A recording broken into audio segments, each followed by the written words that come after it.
मस्जिद के अंदर दाखिल होते वक्त बाज़ नमाजियों की आदत होती है कि बड़ी ऊंची आवाज़ में कहते अस्सलामु अलैकुम। हालांकि मस्जिद के अंदर जो लोग नमाज के इंतज़ार में बैठे हैं गोया कि वो हालत नमाज के अंदर ही है। इसी हवाले से मस्जिद के अंदर जो शख्स बैठा है वो ज़िक्र व अज़कार के अंदर मशगूल होता है, कुरान करीम की तिलावत के अंदर मशगूल होता है, या अगर वो नमाज ना भी पढ़ रहा हो, ज़िक्र व अज़कार ना भी कर रहा हो, कुरान करीम की तिलावत ना भी कर रहा हो, तो फिर भी मस्जिद के अंदर बैठे हुए कुछ लोग ऐसी हालत के अंदर होते हैं कि गोया वो मुराकबा की कैफियत के अंदर होते हैं। तो वहाँ पर जब ऊंची आवाज़ से आकर सलाम दिया जाता है तो उस सलाम की वजह से सारी मस्जिद के अंदर जो लोग बैठे होते हैं, वो नमाज पढ़ रहा है, कुरान करीम की तिलावत कर रहा है, ज़िक्र व अज़कार कर रहा है, हर एक की तवज्जो उस सलाम की तरफ मबजूल हो जाती है। लिहाजा यहाँ पर हुज़ूर नबी करीम सल्लल्लाहु अलैहि वसल्लम का तरीक़ा मुबारक ये था कि आप रात के वक्त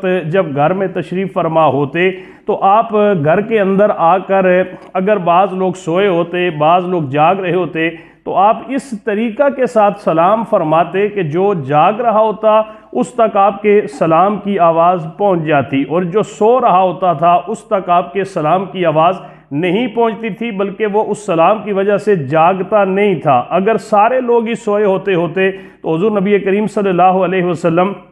उनको सलाम नहीं फरमाते थे। इस हवाले से यहाँ पर सलाम के बारे में जो दर्स दिया जाता है, जो तालीम दी जाती है कि एक मुसलमान का दूसरे मुसलमान के ऊपर जो हक़ है, जो हुकूक है, उनमें से सलाम करना ये भी एक मुसलमान का दूसरे मुसलमान पर हक़ और फ़र्ज़ है। लेकिन यहाँ पर सलाम किन जगहों के ऊपर करना चाहिए, किन जगहों के ऊपर सलाम नहीं करना चाहिए, बाज़ मुक्तदी मैंने ऐसे देखे हैं कि जो अगर आपको बाज़ार के अंदर मिलते हैं, रास्ते के अंदर मिलते हैं, तो वहाँ वो सलाम नहीं करते, एक दूसरे को वहाँ जो है वो सलाम नहीं करते। लेकिन जब मस्जिद के अंदर आते हैं, ये ज़्यादा जो बड़े पुराने नमाजी होते हैं या अपने आप को बहुत ज़्यादा पक्का दीनदार समझना शुरू कर देते हैं, उनकी ये आदत बन जाती है कि मस्जिद के अंदर बहुत बुलंद आवाज़ से आकर सलाम करते हैं। लिहाजा सलाम के मौका के ऊपर इस बात को देखना चाहिए कि क्या यहाँ पर सलाम करना चाहिए या यहाँ पर सलाम नहीं करना चाहिए। सलाम के हवाले से कि सलाम ज़रूर करना चाहिए।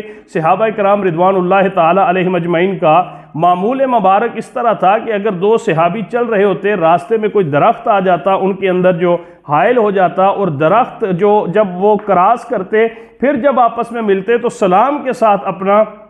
फिर दोबारा से जो है वो आगाज़ फरमाते। सलाम की बिल्कुल ताकीद है, सलाम करना चाहिए, सलाम करने से सवाब मिलता है, सलाम का जवाब भी देना ये वाजिब है। लेकिन सलाम करने की जगहों के हवाले से आदमी को पता होना चाहिए कि किस जगह पर सलाम करना है और किस जगह पर सलाम नहीं करना। लिहाजा मस्जिद के अंदर सलाम करने के अंदर एहतियात बरतनी चाहिए कि जो लोग मस्जिद के अंदर बैठे हैं, अगर कोई शख्स हालत नमाज के अंदर हो और आप इतनी बुलंद आवाज़ से अस्सलामु अलैकुम वरहमतुल्लाह आकर कहते हैं, अस्सलामु अलैकुम कहते हैं, और वो नमाज के अंदर जो है वो इस हालत के अंदर अगर आपके सलाम का जवाब दे देता है तो उसकी नमाज फासिद हो जाती है, उसको दोबारा नमाज पढ़नी पड़ती है। इसलिए मस्जिद के अंदर दाखिल होते वक्त, सलाम देते वक्त एहतियात करनी चाहिए। हाँ, जिस आदमी के पास आप जाके बैठते हैं या आप देखते हैं, इतना आहिस्ता से आप सलाम करें कि जो आदमी किसी ज़िक्र अज़कार के अंदर मशगूल नहीं है उस तक आपकी आवाज़ पहुँचे और वो आपके सलाम का जवाब दे दे। या जिस आदमी के पास आप जाके बैठते हैं,